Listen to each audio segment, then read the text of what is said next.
I've talked before about how Warner Brothers seems to have just a lot of DC movies scheduled to be released between now and whenever. They just can't seem to go 2 minutes without announcing a new movie. At least with Marvel, they usually wait until after an Avengers movie comes out to announce what other films are coming out in their cinematic universe.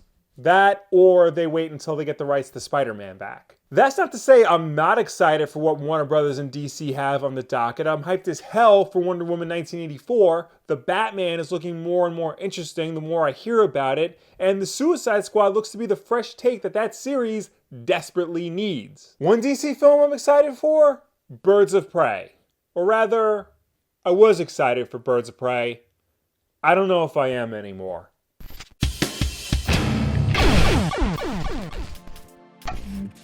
The Birds of Prey are a team of female superheroes who primarily work out of Gotham City. They were created in 1996 by Jordan Gorfinkel and Chuck Dixon. They've had various different lineups and storylines over the years, with a particular run by Gail Simone in 2003 being considered by many to be the definitive Birds of Prey work. While the roster of the team has been shaken up over the years, generally, Huntress, Black Canary, and Barbara Gordon, either as Oracle or Batgirl, are the constant reoccurring members of the team. Sometimes Barbara Gordon is involved, sometimes she isn't, sometimes Huntress isn't there, but generally, those are the three main characters of Birds of Prey. It's kind of like how the Justice League, Batman's not always there, although he's constantly a member, along those lines. For as popular as the Birds of Prey are in the comics, they haven't really had the best of luck transitioning to movies or television. They had an unofficial appearance on an episode of Justice League Unlimited, and they had an appearance on Batman Brave and the Bold, where they sang a song about Aquaman's small penis. Aquaman's always courageous, his little fish less outrageous. There was also an episode of Arrow called Birds of Prey, but it didn't really have anything to do with the team other than the fact that Huntress was in the episode and she fought Black Canary. There was an early 2000s show called Birds of Prey, but it's garbage. I don't care what your nostalgia says, it is not a good show. Never was, never will be. But now we are getting official live-action, big-budget adaptation of this popular comic. In 2020, we are getting Birds of Prey. Sorry, Birds of Prey or the Fantabulous Emancipation of one Harley Quinn.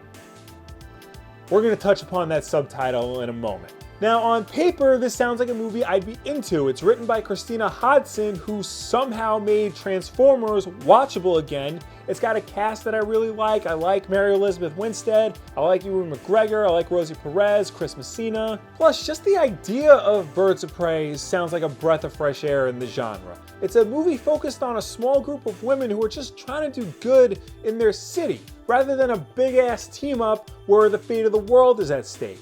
I don't want to see a single blue laser shooting up into the sky in Birds of Prey, and luckily, I don't think I will. Since the movie was announced, there really hasn't been a whole lot of information as to what the film is actually going to be about. Our first look at the movie came in January when they released a video that was essentially the costume test. And it wasn't much of a look either. Most of the shots lasted about one frame, save for Harley Quinn, who got about 10 seconds of screen time. There wasn't a lot, but there was enough to form an opinion. And my opinion from back when the video came out was that I wasn't entirely sold on the visual aesthetic of this movie. To me, it looked like they were continuing the look of David Ayer's Suicide Squad, a look that has been routinely criticized over the years. Mostly by me on this channel, and especially within the last few weeks, honestly. And besides looking like they came from Suicide Squad, the costumes don't really look like costumes. They just look like clothes that hip Gen Z kids would wear.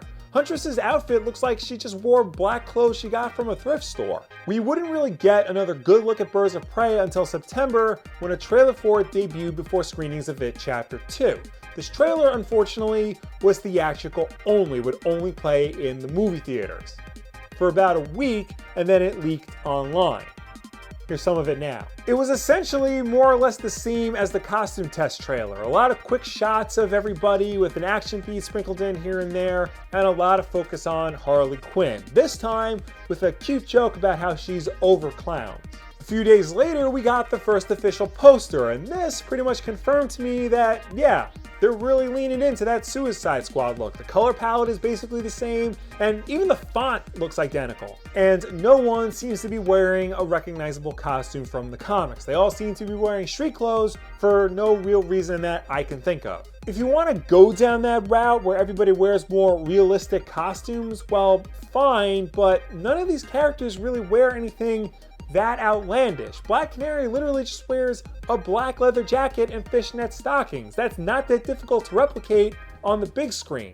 Becky Lynch wears it every week. And along those lines, all evidence seems to suggest that Ewan McGregor's Black Mask is not going to wear his black mask. I understand he's a very handsome man, and I'm sure you paid a lot of money for that face, so you want to show it off as much as possible, but come on! His name is Black Mask. He should wear his f***ing mask. But okay, it has an unappealing visual aesthetic, and I'm not too happy about everybody not wearing the costumes they wear in the comics. Fine. You know something? This could still be a movie I could get behind. I mean, the movie does look like it's going to be a unique take on a series that is itself a unique take on the genre. So I can get past the visuals as long as the story is there, the characters are on point, and everything fits with the general themes of the comics. I'm not ready to give up on this movie just yet. However, that's just what I said when they released the first poster. On Monday of this week, they released 5 new posters in order to drum up hype for the release of the official trailer on Tuesday. Now, one would think if you're going to release a bunch of posters for an ensemble movie, you're going to want all of those posters to focus on some of the different characters in the movie. Really show off the different unique individuals for your, again, ensemble piece. Tell the audience what the movie is going to be about through these posters. Well, for one thing, the posters are definitely cementing this Dayglow aesthetic, a rainbow cacophony with gold and tattoos thrown in for good measures. But I'm expecting that by now. I knew that was gonna happen. What I wasn't expecting was basically what was missing from these posters. Remember, Birds of Prey is a team book. It is a book focused on a team of 3 or more members, depending on what era you're reading it from. These posters, however, only focus on one team member, Harley Quinn. Of the 5 posters they released on Monday, only one of them had pictures of anyone else from the movie. And that was the poster that we had previously gotten a few weeks ago. And even that poster had Dr. Harleen Quinzel, the most prominent out of all of them.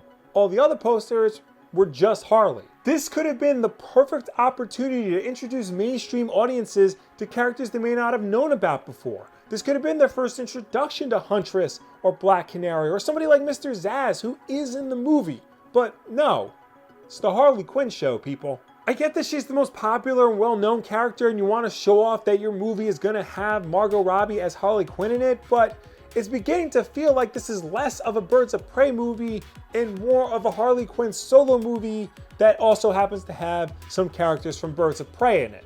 That explains why they gave it such an obnoxiously long subtitle. And then the trailer came out on Tuesday and didn't really do anything to alleviate these fears of mine. Besides looking almost exactly like the trailers for Suicide Squad, Harley basically narrates the entire thing herself. It solidifies that this movie is going to be about her trying to leave the Joker's shadow and running afoul with Black Mask. But this comes at the expense of the other characters on the Birds of Prey team. If the movie wanted to include those story beats for Harley, that's fine, but there are other characters who deserve some spotlight. We barely got a good look at Huntress or Renee Montoya.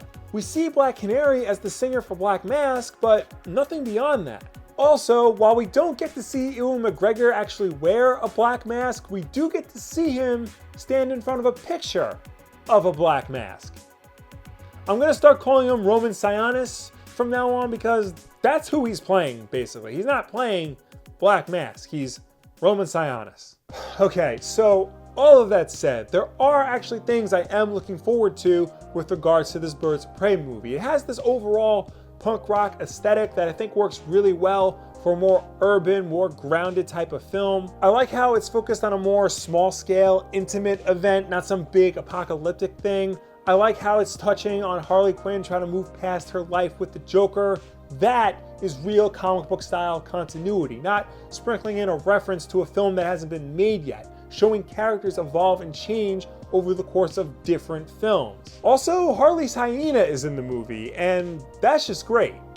No ifs, ands, or buts. That's fantastic. But again, more and more, it's looking less and less like the Birds of Prey that I'm used to. It looks like some radical reinterpretation of the idea of Birds of Prey. It's less Batman and more Batman White Knight, if you get that reference. And I guess I would have just preferred a more faithful adaptation to start out with. A movie more closely associated with the comics about a small group of superheroes, maybe Huntress, Renee Montoya, and Black Canary, taking on Black Mask. Harley Quinn can have a cameo if she wants, but not be the main focus. And again, to be fair to this movie, it doesn't look like it's gonna be some egregious departure like Batman vs Superman or Joker. It looks like it's being faithful to the source material. It's just having a bit of fun with it. But if it's not gonna focus on the team, if it's gonna focus on Harley Quinn, and it's gonna take its visual cues from the last Harley Quinn live action movie, then it's not really a Birds of Prey movie then. It's just the Fantabulous Emancipation of one Harley Quinn, parentheses featuring the Birds of Prey, and I don't know if that's a movie I'm necessarily interested in anymore. But are you still interested in Birds of Prey? Does this look like something you want to see, or would you prefer something much closer to what we get in the comics? Let me know down below or anywhere on the internet. Honestly, I think I'd be a little less upset if the characters in this movie actually wore outfits that look closer to their comic book counterparts, or at least wore some sort of like superhero costuming to begin with. I mean, there have been 3 different Black Canaries on Arrow, and they all wore Black Canary costumes. They may not have been comic book accurate, but at least it was something. If Arrow can do that, surely a Hollywood movie can. If you want to check out more Birds of Prey stuff, I have Amazon links in the description to a bunch of comics from all different eras that I think you will thoroughly enjoy.